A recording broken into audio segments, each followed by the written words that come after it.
Good afternoon students, myself Navya.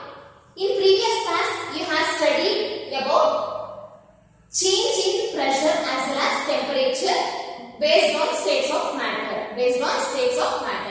Today's class, we will be going to study about terms related to interconversion of states of matter. That is nothing but, in order to know the interconversion states of matter topics, you need some technical terms or logical terms which you want to apply. The following are the terms, that is melting point, evaporation, boiling point, condensation point, freezing and freezing point. Let me say definition of one by one. What do you mean by melting? Melting is nothing but the substances which change its states from solid state to liquid state. That is, solid state to liquid state is called as melting. Melting is nothing but the substances which change solid state to liquid state is called as melting. That is, it changes from solid state to liquid state is called as melting. Example, suppose you take solid as ice cube.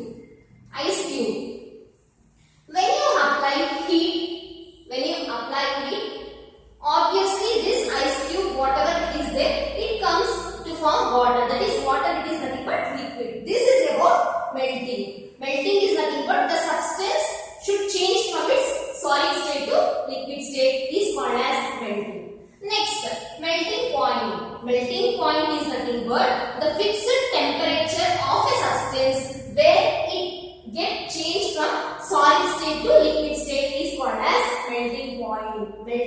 The fixed temperature at which the solid state gets converted into liquid state is called as melting point. Fixed temperature at which your solid state will get converted into liquid state. Example for this is melting point of ice is 0 degrees Celsius. That is, at 0 degrees Celsius, whatever your ice cube is there, it will melt. So only very good example is that ice cube. Ice cube melts at 0 degrees Celsius. Next, evaporation. Evaporation is nothing but the phenomenon in which your liquid state changes into gaseous state. Liquid state changes into gaseous state is called as evaporation. Where your liquid state will get changes into your gaseous state is called as evaporation. Next, boiling point. Boiling point is nothing but the fixed temperature of a substance where the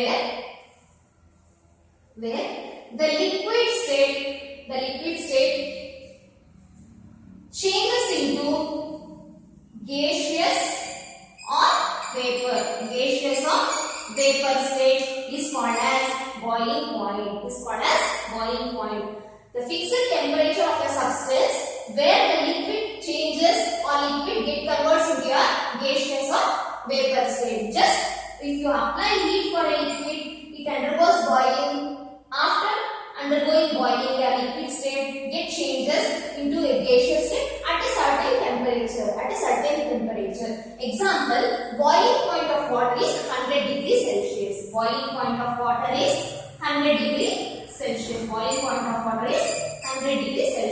At 100 degrees Celsius, the water starts boiling. So the liquid gets converted into gaseous. Again, it may undergo for vapor state. This is about boiling point. Next, condensation. Condensation is nothing but the phenomenon in which gaseous state get back into liquid state. Is called as condensation.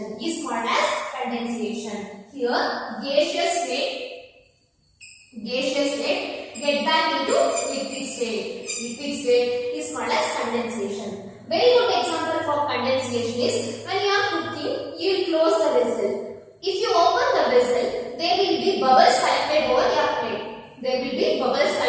over your plate. After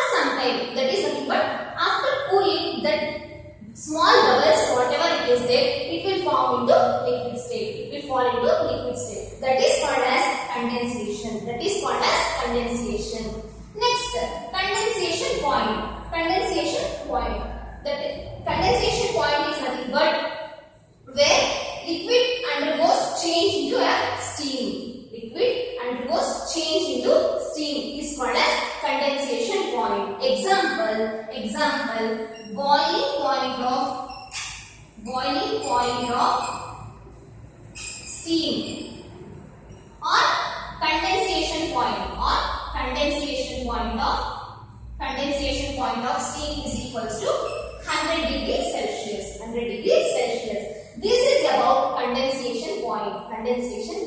Next, freezing. Freezing is nothing but the phenomenon where your liquid state will get back into a solid state is called as freezing. Freezing is nothing but the phenomenon in which your liquid state get back into solid state is called as freezing. Suppose you take example as ice cube. This is ice cube. And this is water. When this water, which is in liquid form, if you freeze it, it forms ice cube. If you freeze it, it forms ice cube. This is called as freezing. Freezing is nothing but the phenomenon in which your liquid state will get back into solid state is called as freezing. Freezing point, that is nothing but the fixed temperature at which the substance changes from liquid state to solid state. Is called as freezing point. At a particular temperature, your liquid state get back into solid state is called as freezing point. Example, a very good example for freezing is your ice freezes at 0 degrees Celsius. Your ice, what it is there, it freezes at 0 degrees Celsius. This is about freezing point. Let me recall what I have said. Melting point, evaporation, boiling point, condensation point, freezing as well as freezing point. Now let me move on to another topic called as law of conservation of mass. This theory was said or proposed by Lavoisier. He states that energy can be neither created nor destroyed, but it can transfer from one to another form. One form to another form in a chemical reaction. Is called as law of conservation of mass. It states that, I repeat, the energy can be neither be created nor be destroyed, but it can transfer from one form to another form in a chemical reaction is called as law of conservation of mass. Also, another definition or another law based on the reactants and products, he states that in a chemical reaction, total mass of the reactant is equal to total mass of the product. Total mass of reactant is equal to total mass of product. It states that the law of conservation of mass states that total mass of a reactant is equal to total mass of the product. Here he gives example by taking barium chloride and sodium sulfate for law of conservation of mass. See, if you see this barium chloride and sodium sulfate, here in one conical flask, he will be taking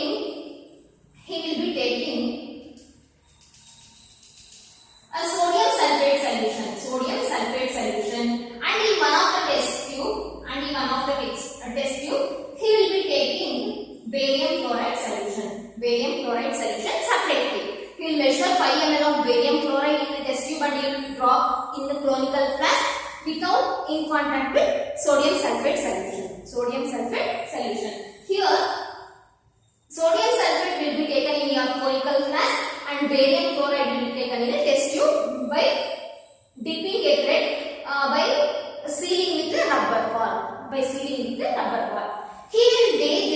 by keeping on weighing machine. Suppose let it be x grams. Let it be x gram without the reaction. That is sodium sulfate, barium chloride, which will be held separately, and he will weigh in weighing machine. It will show x grams. After the reaction takes place, that is just you fill the test tube, your barium chloride solution will combine with your sodium sulfate solution. Your barium chloride solution will combine with your sodium sulfate solution to give barium sulfate as a white precipitate. To give barium sulfate as a white precipitate. Barium sulfate as white precipitate. Barium sulfate as white precipitate. Along with NaCl is formed. Along that NaCl is formed. If you weigh this barium sulfate precipitate as well as NaCl, which is formed after the reaction, it also gives x grams. It also gives x grams, where the total mass of the reactant before the reaction will be equal to total mass of the product after the reaction. After the reaction, your barium sulfate is formed, which forms as a white precipitate. So, from this experiment, he has concluded that total mass of the reactant is equal to total mass of the product. Total mass of the product. In the same way, another example. He has taken sodium bicarbonate. Sodium bicarbonate, it is called as baking soda. It is called as baking soda. And acetic acid, which is also called as vinegar. He has taken baking soda as well as acetic acid. He has taken acetic acid in a conical flask and sodium bicarbonate, that is nothing but baking soda on paper. Before the reaction, these has been taken separately and dipped in one sealed bag. After the reaction completion over, this both combine to form sodium acetate, H2O, that is your water, and carbon dioxide gas. During the reaction, you can hear the fizz sound. During the reaction, you can hear fizz sound. Fizz sound is nothing but a brisk effervescence due to presence of your carbon dioxide. Here the product is sodium acetate, that is CH3COO plus H2O plus CO2 is formed. Here, in order to conclude this, here also saying that the total mass of the reactant will be equal to total mass of the product. This is about law of conservation of mass. Based on this two example. Always this law of conservation of mass should be sealed, means should be conducted in a closed container, because majority of the gas molecules may evaporate or escape. So we can see the difference in the product side. Now let me say another two examples where the atom or a molecules which reacts with air by taking few examples. Suppose you take magnesium ribbon. When it reacts with oxygen, it forms magnesium oxide. Magnesium ribbon, when it reacts with oxygen, it forms magnesium oxide.